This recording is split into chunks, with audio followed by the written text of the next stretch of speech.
Alors, un modèle S-Plaid, elle a été vendue en mai 2023, 131 490 euros. Elle est maintenant vendue à moins de 108 000.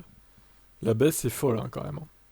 Si seulement les Porsche, les Ferrari et les Aston Martin pouvaient aussi faire varier à la baisse leur prix dans de telles proportions. Le problème, une fois qu'on a dit ça, il faut bien se rendre à l'évidence. Les prix qui baissent, c'est parce que les clients ne sont pas au rendez-vous.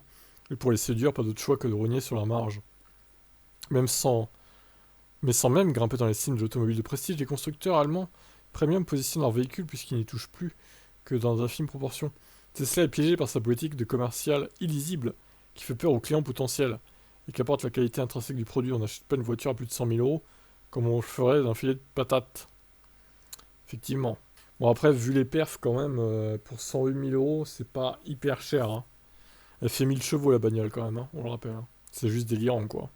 Puis elle a quand même 600 km d'autonomie, c'est pas négligeable. La modèle S-Plaid n'est pas la seule à connaître une baisse vertigineuse de son prix, donc moins 19% à l'espace d'un an.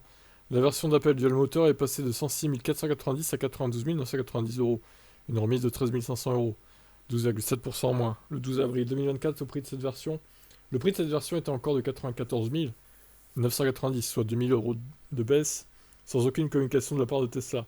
Même constat pour la S-Plaid, qui était affichée à 109 990. Bah ouais.